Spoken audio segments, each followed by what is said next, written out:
तो hello everyone, सभी को राधे राधे, जय श्री कृष्णा। क्या हालचाल है भाई आप सभी के। आई होप आप सभी ठीक होंगे और अच्छी चल रही होगी आपकी तैयारी।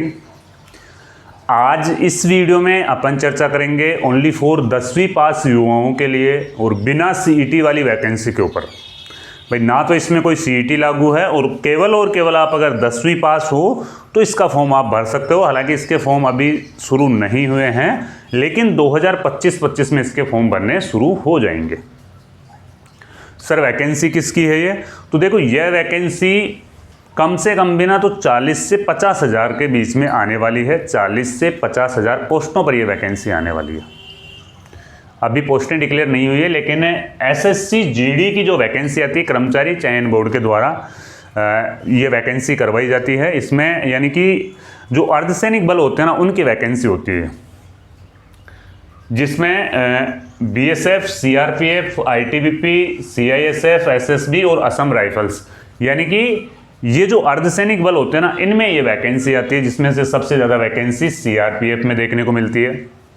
फिर बीएसएफ में भी अच्छे पदों पर वैकेंसी होती है, आईटीबीपी में भी अच्छी वैकेंसी होती है, सीआईएसएफ, एसएसबी और असम राइफल्स, है ना, बड़े पैमाने पे वैकेंसी होती है। केवल और केवल 10वीं पास बच्चा इसका फॉर्म अप्लाई कर सकता है। नवंबर 2025 से भरे जा रहे हैं इसके फॉर्म। कब से भरे जा रहे हैं इसके फॉर्म? इसके फॉर्म है वो नवंबर 2025 से इसके फॉर्म भरे जा रहे हैं। एग्ज़ाम इसकी कब होनी है? तो एग्ज़ाम इसकी मार्च अप्रैल 2025 तक इसकी एग्ज़ाम है ना, वो संभावित है। पहले इसमें एग्ज़ाम होती है, फिर उसके बाद में फिजिकल होता है ना। फिजिकल भी वो 5 किलोमीटर रनिंग वगैरह वो करवाई जाती है, लेकिन पहले इसमें आपकी एग्ज़ाम होगी। जो एग्ज़ाम पास करेगा विद्यार्थी, उसका ही होगा फिर फिजिकल, है ना। 5 किलोमीटर की रनिंग करवाई जाती है। फिजिकल में अभी अपन चर्चा कर लेंगे। फॉर्म कौन कौन भर सकता है इसमें? अगर आपने 10वीं पास कर रखी है तो आप इसमें फॉर्म अप्लाई कर सकते हो, ठीक है। आपकी उम्र क्या होनी चाहिए इसमें? जनरल कैंडिडेट्स के लिए 18 वर्ष से 23 वर्ष की उम्र होनी चाहिए। ओबीसी कैंडिडेट्स और ईडब्ल्यूएस कैंडिडेट्स के लिए यहाँ पे 18 से 26 वर्ष की उम्र होनी चाहिए। एससी और एसटी कैंडिडेट्स हैं, उनके लिए 18 से 28 वर्ष की उम्र है। और ये यानी कि मेल और फीमेल दोनों इसमें फॉर्म अप्लाई कर सकते हैं। तो फीमेल कैंडिडेट्स है ना, उनको भी यहाँ पे आयु के क्राइटेरिया में छूट दी जाती है। फीमेल कैंडिडेट्स किसी भी कैटेगरी का हो, यहाँ पे आयु के क्राइटेरिया में उनको छूट दी जाती है। और मेल और फीमेल दोनों ही एसएससी जीडी का फॉर्म अप्लाई कर सकते हैं ना। तो ऐसा नहीं है कि ओनली फॉर मेल इसका फॉर्म अप्लाई कर सकते हैं। मेल और फीमेल दोनों ही इसका फॉर्म है वो अप्लाई कर सकते हैं। पुरुष और महिला दोनों ही इनका फॉर्म है वो अप्लाई कर सकते हैं। पहले आपकी एग्जाम होनी है। एग्जाम का क्या पैटर्न है? देखो, एग्जाम इसकी यानी कि टोटली 80 क्वेश्चन आपसे पूछे जाएंगे। जीके के आएंगे 20%, तो है ना। हिंदी या इंग्लिश में से एक आपको सेलेक्ट करना है, वो आएंगे 20%। और मैथ के आएंगे 20% और मैथ के अलावा रीजनिंग के आएंगे 20%, है ना। प्रत्येक प्रश्न है ना वो यहाँ पे 2 अंक का होने वाला। ऐसा नहीं कि प्रत्येक प्रश्न 1 अंक का, यहाँ पे प्रत्येक प्रश्न है वो यहाँ पे 2 अंक का होने वाला है। और आपको यहाँ पे टोटली 180 अंक मिलने वाले हैं। 80 प्रश्न के 180 अंक आपको यहाँ पे मिलने वाले हैं, है ना। और टाइम है वो ओनली फॉर 1 घंटे का टाइम इसमें दिया जाएगा। ज़्यादा टाइमिंग नहीं है यार, ओनली फॉर 1 आवर्स का इसमें टाइम है। 1 घंटे का आपको इसमें टाइम है वो दिया जाएगा पेपर सॉल्व करने के लिए, ठीक है ना। 1 घंटे का टाइम दिया जाएगा और टोटली 4 पार्ट में रहेगा। पहले जीके, हिंदी, इंग्लिश, गणित और रीजनिंग, है ना।